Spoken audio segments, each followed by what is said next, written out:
les racistes, c'est quand même des spécimens spéciaux quand même. Spécial et incroyable. Ouais. Là, dernièrement, j'ai rencontré Ouin Ouin, il peut plus payer son loyer. Ouais. Mais il est convaincu dans sa tête que le problème, c'est Mouloud.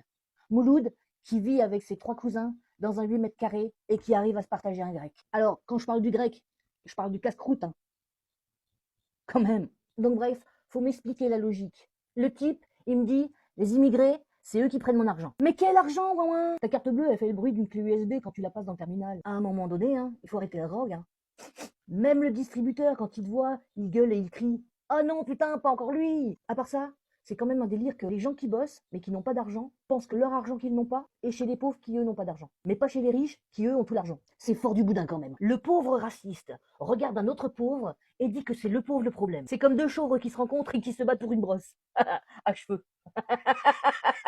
Le raciste, il va voir Bernard Arnault sortir d'un jet, costume à 12 000 balles, une montre qui vaut le PIB du Limousin, et il se dit « Ouais, mais c'est à cause des aides sociales de Fatima. » Mais elle a un frigo vide, Fatima, bordel.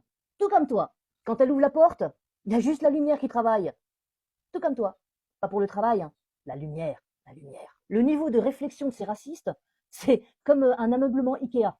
Ça tient avec 2 vis et beaucoup trop de confiance. Et ces ouin-ouin, ils adorent dire cette phrase. Nous, on est le peuple. Mes frères, le peuple, il est dans ton camp. Il n'est pas installé tranquillou bilou sur son yacht de milliardaire avec jacuzzi, héliport et salle de cinéma pour son chien. Le riche, il te regarde comme si tu étais un poulet chez Lidl. Et toi, tu le défends quand même. Non mais lui, il travaille. Mais toi aussi, connard. Et pourtant, ta voiture, elle démarre avec une prière. Le raciste, pour moi, c'est celui qui protège le coffre-fort, pendant que les gens sont en train de bouffer dans les poubelles.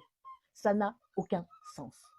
Aucun. Moi, quand je cherche mon portefeuille, je regarde pas dans la poche du voisin qui est en train de bouffer des raviolis froids directement dans la boîte. Je regarde plutôt les individus qui se sont offerts de la vaisselle, des rideaux, de la moquette.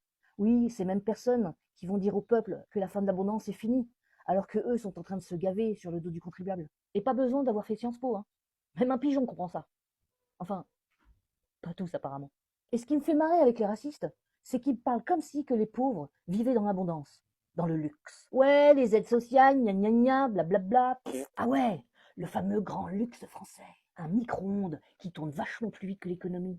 Un canapé qui pue la clope froide. Et une télé qui fonctionne quand tu lui tapes dessus comme un vieux fax. Le rêve américain, quoi.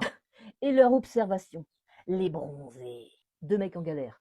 Il y a un blanc, il y a un arabe. Et les racistes directs, je pense que le suspect est celui qui sent les épices. J'appelle ça des Sherlock Holmes couscous. Franchement, faut arrêter, hein. Le cerveau, il peut pas être en grève à ce point-là, quand même, merde. À part ça, c'est quand même un délire que vous soyez aussi cons, les racistes. Sur ce, petit bisou.